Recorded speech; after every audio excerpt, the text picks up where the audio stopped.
सुप्रभात, good morning. आप सबका बहुत बहुत स्वागत है एक बार फिर से daily dose of current affair में। 6 जून का दिन है और एक बार फिर से हम लोग देखेंगे क्या इंपॉर्टेंट एस्पेक्ट्स है जो कि हमें स्टडी करने हैं। What all are the important things जो कि हम लोग स्टडी करेंगे। जैसे कि हमेशा की तरह हम लोग बायलिंगुअल सेशन इसको करने वाले हैं और काफ़ी इंपॉर्टेंट और दिलचस्प जो न्यूज़ आइटम्स हैं वो आपके समक्ष रखी जाएंगी। पीडीएफ आपको इस सेशन का आकाश चंदेव जी के बूस्टर पे मिलेगा हमेशा की तरह। I hope that's fine. इसको आप स्कैन कर सकते हैं, आप इस सर्च कर सकते हैं, टेलीग्राम चैनल आराम से आपको मिल जाएगा। हैविंग सेड दैट, क्योंकि अब आपको तो पता ही है कि ये तो हो ही नहीं सकता कि इलेक्शन से रिलेटेड न्यूज़ ना हो, वहीं से स्टार्ट करेंगे। उसके बाद मैं स्पेस की भी न्यूज़ की बात करूंगा। नेशनल इंटरनेशनल सभी न्यूज़ आइटम्स को हम लोग कवर करेंगे जो कि इंपॉर्टेंट है, एग्जाम ओरिएंटेड है और आपको पता होनी चाहिए, उसी की बात करेंगे। सबसे पहले मैं बताना चाहूंगा, ऑनरेबल प्राइम मिनिस्टर जो नरेंद्र मोदी जी हैं, ही रिजाइंड। देखिए अब ये क्या होता है कि जब इलेक्शन होते हैं तो हम लोग क्या देखते हैं, इलेक्शन के बाद अब ये रिजाइन करेंगे and then of course he will be taking the oath, क्योंकि इनकी पार्टी जो है वो मेजोरिटी इनको मिल गई है और जो 272 का आंकड़ा है वो पार होता हुआ नजर आ रहा है। जेडीयू है, टीडीपी है, उनके सपोर्ट से और भी कुछ पार्टीज हैं उनके सपोर्ट से हम लोगों को ये देखने को मिल रहा है कि आराम से ये उस आंकड़े को पार कर लेंगे। ठीक है, anyways that's a different thing, वो मैं यहाँ पे ज्यादा उसके अंदर नहीं जाना चाहता। What is more important is कि मैं I was going through PIB को देखते हुए यहाँ पे बड़ी एक इंटरेस्टिंग चीज देखने को मिली, वो मैं आपके समक्ष रखना चाहूंगा। एक प्रेस कम्युनिकेशन था प्रेसिडेंट के सेक्रेटेरिएट का। उन्होंने बोला कि कल जैसे 5 जून था तो कैबिनेट ने एडवाइस कर दिया प्रेसिडेंट को to dissolve the 17th Lok Sabha with immediate effect. और यहाँ पे इससे भी इंपॉर्टेंट जो लाइन आई वो बड़ी एक इंटरेस्टिंग लाइन है, इसको ध्यान से देखिएगा कि president has accepted the advice and sign the order of dissolving the Lok Sabha, क्योंकि उनके पास पावर है sub clause B clause 2 article 85 की। आर्टिकल 85 अनुच्छेद 85 जो है उसके तहत ये चीज की गई। तो हमारे लिए बहुत इंपॉर्टेंट है ये, हालांकि पॉलिटी की चीज है आपकी कि आर्टिकल 85 है क्या। तो article 85 is related to prorogation dissolution. इसमें बच्चे कई बार कंफ्यूज होते हैं। अब आप एक चीज ध्यान दें कि प्रेसिडेंट में from time to time prorogue the house और dissolve the house of the people. House of the people मतलब क्या होता है, लोकसभा। तो लोकसभा को जो भंग करने की बात होती है उसकी यहां पर ये बात हो रही है। तो ये बहुत इंपॉर्टेंट एक पॉइंट है, एग्जाम के लिए भी आपके लिए इंपॉर्टेंट है कि आर्टिकल 85 ऑफ इंडियन कॉन्स्टिट्यूशन आखिरकार क्या है। तो ये आपको पता होना चाहिए। ये आपको मैंने यहाँ पे स्निपेट तभी दिखाया है, this is quite important, so please do keep this in your mind. इसमें तो कोई दिक्कत नहीं है, समझ आ गया आपको। तो अब क्या है, ये वाला हाउस जो है मतलब 17 लोकसभा भंग हो गई है and then now we are going to have the new Lok Sabha. अभी जो दोबारा चुन के आए हैं लोग, हो सकता है कोई री इलेक्ट होके आया है, कोई पहली बार इलेक्ट होके आया है, तो उनको उनके साथ अब नई लोकसभा बनेगी। So that is very very important point. इस चीज को आपको ध्यान से समझना होगा। और मतलब अभी न्यूज में जो भी आपको लग रहा होगा कि आर्टिकल्स वगैरह आ रहे हैं तो उसको आपको थोड़ा सा ध्यान से देखना है। और अब हम कौन सी लोकसभा को देख रहे हैं जो अब स्टार्ट होने वाली है, दैट इज 18th लोकसभा। 17वीं लोकसभा जो थी, ये 17th लोकसभा जो थी वो तो 2019 से 2024 तक की थी एंड अब हमारे पास 18वीं लोकसभा है जो बनने जा रही है। ठीक है, सो आगे बढ़ते हैं। अब इसी से रिलेटेड ना एक छोटी सी मतलब एक अपडेट थी, मैं देना चाहूंगा। कर्नाटका में चिकोड़ी करके कॉन्स्टिट्यूएंसी है बेटे, वहां पे प्रियंका जरखियोली जो है वो जीत गई हैं। अब इंपॉर्टेंट क्यों है कि she is the youngest tribal women to win from unreserve seat. ये सीट ना रिजर्व नहीं थी, जैसे कुछ सीट होती है ना एससी एसटी के लिए रिजर्व होती है, ये चिकोड़ी वाली सीट रिजर्व नहीं थी। बावजूद उसके 27 साल की मात्र उम्र में यहाँ पे ये इलेक्शन जीत गई। तो हम कह सकते हैं कि Priyanka Jarkiholi is the youngest tribal girl, youngest tribal women जिसने अनरिजर्व सीट जो है उसके मतलब अनारक्षित सीट जो है उसको जीता है लोकसभा में। सो ये यू नेवर नो, अगर एग्जाम में क्वेश्चन आ जाए सो you should be having a basic idea about this. आप स्क्रीनशॉट ले सकते हैं इन सभी चीजों का इन केस यू वांट। वैसे तो आपको पीडीएफ चलो मिलेगा ही, but still you always can take a screenshot. ठीक है, आगे बढ़ते हैं। मूविंग अहेड बेटे, साउथ कोरिया से एक न्यूज है। साउथ कोरिया ने फाइनली कासा बना ली है। Now what is KASA? KASA is Korea Aerospace Administration. तो कासा मतलब कोरिया एरोस्पेस एडमिनिस्ट्रेशन है। जैसे जापान की जाक्सा है, जेएक्स है, इंडिया की इसरो है, अमेरिका की नासा है, उसी प्रकार से जो कासा है it is of south Korea. तो ये क्वेश्चन आपको आ सकता है कि कासा बहुत न्यूज़ में था, ये कौन सी कंट्री की स्पेस एजेंसी है? तो कोई भी ऑप्शन वो दे देगा आपको, तो यू शुड कि कज़ाकिस्तान है, साउथ कोरिया है, नॉर्थ कोरिया है, ऐसे क्वेश्चंस आ सकते हैं। तो कासा जैसे जाक्सा के नाम से जापान है, वैसे कासा जो है वो किसकी है? साउथ कोरिया की। ये आप याद रखिएगा, very important this is. South Korea मतलब ये आपके समक्ष है, येलो सी, ईस्ट सी है इधर, नॉर्थ कोरिया के नीचे, यहाँ south Korea. This is the country I am talking about, so very important country this is. आगे बढ़ते हैं। नेक्स्ट में बात करने वाला हूँ, एक सॉफ्टवेयर बहुत ज्यादा सुर्खियां बटोर रहा है, इसके बारे में चर्चा करनी बहुत ज़्यादा ज़रूरी है। So I would rather be talking about that. ये सॉफ्टवेयर का नाम क्या है? इसका नाम है प्रवाह। और ये सॉफ्टवेयर किसका है? ये सॉफ्टवेयर है इसरो का। तो इसरो ने प्रवाह को किया है डेवलप। इसकी फुल फॉर्म भी मैं आपको बताऊंगा, पहले चलो फुल फॉर्म में बात कर लेते हैं।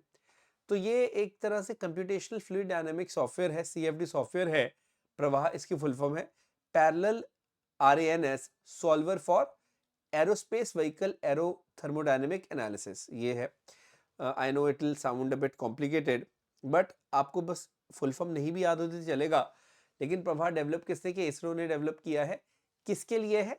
एरोडायनेमिक डिजाइन और एनालिसिस के लिए। हम कोई भी चीज बनाते हैं, जैसे मान लो प्लेन बनाते हैं, या इवन गाड़ियां भी जब बनती हैं तो उसमें भी एरोडायनेमिक्स का ध्यान रखा जाता है।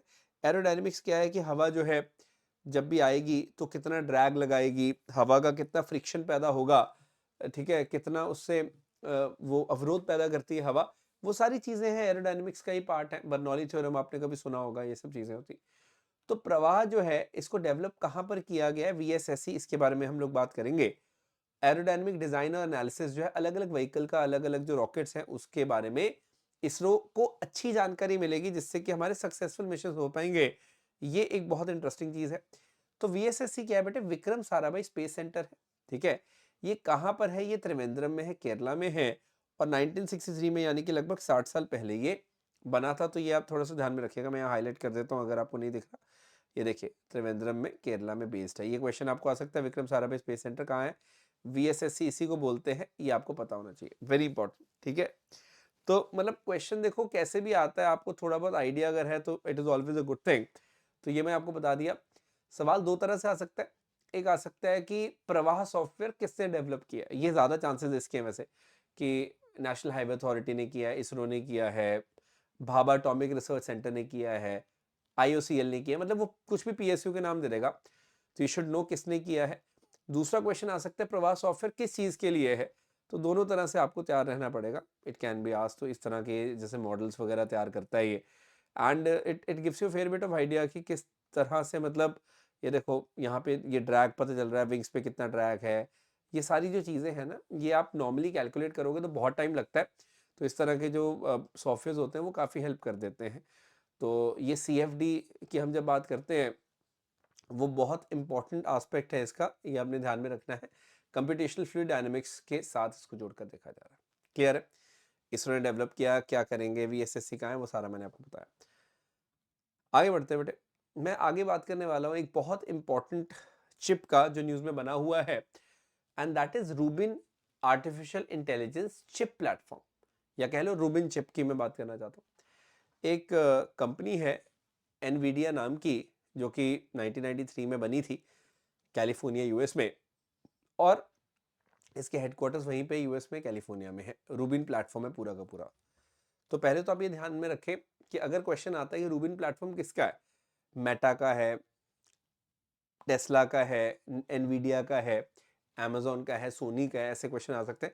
You should know it Nvidia का है, पहली बात तो ये होगी। Having said that, you should understand कि Nvidia has unveiled Rubin AI chip platform, और एआई लैंडस्केप को चेंज करने की बात हो रही है यहाँ पे। हालांकि 2026 में पूरा ये जो है, मतलब प्रॉपर तरीके से ये आ जाएगा। और जो एक्सेलरेटेड इनोवेशन है यहाँ पे, वो सारी हमें दिखाई दे रही है, which is very much important. तो कहने का मतलब ये है कि रूबिन एआई चिप प्लेटफॉर्म की सब लोग इंतजार कर रहे हैं। दूसरी बात है, आपको मतलब थोड़ा बहुत भी अगर कंप्यूटर्स का आइडिया, तो आपको पता होगा जो ग्राफिक कार्ड्स होते हैं, एनवीडिया उस पर काफ़ी काम करता है, ग्राफिक्स पे काम कर रहा है, आर्टिफिशियल इंटेलिजेंस पे काम कर रहा है। तो एनवीडिया बहुत बढ़िया तरीके से काफ़ी सारी चीज़ों में काम कर रहा है। तो यू शुड अंडरस्टैंड कि ये जो रूबिन एआई चिप है, किसका है? एनवीडिया का है, सिंपल। हैविंग सेड दैट, एक चीज़ आप ध्यान में रखिएगा, जो नेक्स्ट न्यूज़ आइटम है उसके ऊपर हम बढ़ते हैं। एनवीडिया के बारे में मैंने आपको बता दिया, हालांकि ये इम्पोर्टेंट नहीं है, बट स्टिल मतलब in case you want to know, इसके जो एनवीडिया के फाउंडर्स हैं, जैसे ये Jensen Huang is a big name actually, then we have got Priem, then we have got Malachowsky, so you should have a better of idea about that as well. But mainly आपको पता है कि US based company है Nvidia, बहुत important company है in every which वे। आज की date में तो मतलब काफ़ी न्यूज़ में बनी हुई है, तो इसीलिए मैंने इसके बारे में बताया। मार्केट कैप देखोगे इसका बहुत ज़्यादा ग्रो कर रहा है, ये भी मतलब एक इम्पॉर्टेंट चीज़ है। If you talk about the total market capitalization, तो that is massive.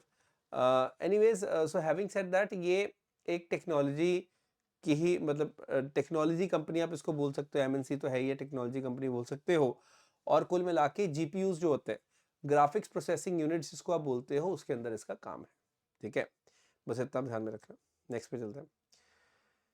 Next news item comes from Netherlands. पहले तो आप ये देखो नीदरलैंड्स कहाँ पे है, ये देखो नीदरलैंड्स। ठीक है, एम्स्टरडैम की हम बात करते हैं, एंड नॉर्थ सी के एक तरफ यूके है, एक तरफ इधर ये नीदरलैंड्स है, यूरोप के अंदर है नीदरलैंड्स। हेग भी यहाँ पे है ना, हेग में कन्वेंशंस वगैरह की हम बात करते हैं, हेग की ट्रीटीज़ वगैरह की बात करते हैं। एक तरफ जर्मनी है, एक तरफ बेल्जियम है। क्लियर हो गया इतना? अब आपको लोकेशन का एक आइडिया मिल गया। तो नीदरलैंड्स न्यूज़ में था, लेकिन न्यूज़ में क्यों था उसके बारे में चर्चा एक बार कर लेते हैं। Netherland has emerged as India's third largest export destination. Bharat कई जगह पे एक्सपोर्ट कर रहे हैं, तो थर्ड लार्जेस्ट एक्सपोर्ट डेस्टिनेशन बन गई है। ये बहुत इंपॉर्टेंट है। अगर आप यूएस और यूएई के बाद बात करो तो नीदरलैंड्स आता है। वेरी इंपॉर्टेंट, चाहे पेट्रोलियम प्रोडक्ट्स हो, यू नो डीजल हो गया, पेट्रोल हो गया, गैसोलीन हो गया, इलेक्ट्रिकल गुड्स हो गया, केमिकल है, फार्मास्यूटिकल दवाइयाँ वगैरह हैं, वो हमने मतलब काफ़ी एक्सपोर्ट की यहाँ पे। So this is very important कि यूरोप में भी कंट्री है जो हमारी एक बहुत बेहतर एक्सपोर्ट पार्टनर आप उसको बोल सकते हो। एक बहुत इंटरेस्टिंग पॉइंट है जो मैं आपके समक्ष रखना चाहूँगा, इसको बहुत ध्यान से देखिएगा। यूरोप का एक बहुत बिजी पोर्ट, एक बहुत इंपॉर्टेंट पोर्ट है जिसको हम बोलते हैं रॉटरडैम पोर्ट। अगर आपको नहीं पता है, मैं आपको दिखाता हूँ मैप में। So if you will have a look at this, तो आप ये रियलाइज़ करेंगे कि रॉटरडैम पोर्ट यूरोप का एक एंट्री पॉइंट कई बार बनता है। कोई भी आपने अगर सामान भेजना है वहाँ पे, तो वो भी एक रीज़न कहा जा सकता है। Have a look at this map. ये देखिए, तो यहाँ पे जो हेग है उसके पास ही, मतलब अगर मैं यहीं पे दिखा देता हूँ, इसी जोन में नीदरलैंड्स में क्या है, रॉटरडैम। सो रॉटरडैम कन्वेंशन भी आपने सुनी होगी। रॉटरडैम पोर्ट जो है, तो दुनिया का one of the most important port है। और ये जो रॉटरडैम पोर्ट है बेटे, ये भी एक रीज़न है कि आपका मतलब इंडिया का जो बहुत सामान है वो कहाँ पे जा रहा है, सीधा रॉटरडैम में जा रहा है, जो कि नीदरलैंड्स में काउंट हो जाता है, जो कि आगे फिर बाकी कंट्रीज में भी मूव करवा दिया जाता है। That's a different thing. So मेरे कहने का सिर्फ और सिर्फ ये अभिप्राय है कि आपको ये भी पता होना चाहिए कि रॉटरडैम पोर्ट कहाँ पर है। You should understand it is also in Netherlands. मैंने यहाँ पे ये लिख दिया है वैसे स्क्रीन पे। I hope it's very much visible to you guys. Have a look at this. दिख रहा है port of Rotterdam. So port of Rotterdam कहाँ पे, नीदरलैंड्स में ही है। मतलब you will have such type of questions as well. कई बार ये सब क्वेश्चन आ जाते हैं, रॉटरडैम पोर्ट कहाँ है, जर्मनी में है, नीदरलैंड्स में है, पोलैंड में है, ऐसे क्वेश्चन आ सकते हैं। तो सेकंड लार्जेस्ट सिटी आप बोल सकते हो नीदरलैंड्स की, रॉटरडैम। जैसे एम्स्टरडैम है, रॉटरडैम है, ये आपको पता होना चाहिए। तो मतलब कहने का मतलब ये हुआ कि डैम से अगर आप याद रख पाओ रॉटरडैम, एम्स्टरडैम, तो भी it will be very much easy for you guys. ऐसे भी आप याद रख सकते हैं। चलिए, क्लियर हो गया। मतलब कुछ आपको आई होप सीखने को मिलता है इन सेशन से। That is important. मैं बहुत सारे मैप्स के यूज़ करता हूँ तभी, ताकि मैक्सिमम क्लैरिटी आपको मैं यहाँ दे सकूँ। So you can have a look. Port of Rotterdam, ये एम्स्टरडैम, हेग, ये सब का है नीदरलैंड्स में। चलिए, ये देखिए यहाँ पे भी आप देख सकते हैं रॉटरडैम, हेग, एम्स्टरडैम का है नीदरलैंड्स में। Anyways, if you generally like this session, मतलब अगर आपको यूज़फुल लग रहा है, तो इसको फ्रेंड्स के बीच में शेयर करें, and do subscribe to the channel as well. Channel को सब्सक्राइब करें, और हमेशा की तरह आपको पीडीएफ मिल जाएगा बेटे आकाश देव जी के बूस्टर पे। इसको स्कैन कर लो या इसको सर्च कर लो, जैसे भी आपको ठीक लगता कर सकते हैं। ये बहुत छोटा क्रिस्प सेशन रहता है, टू द पॉइंट सेशन रहता है आपका। और ये 6 जून का करंट फेयर मैंने आपके समक्ष रखा। I hope you enjoyed the session. Thank you so very much. Have a great day everyone. जय हिंद, जय भारत।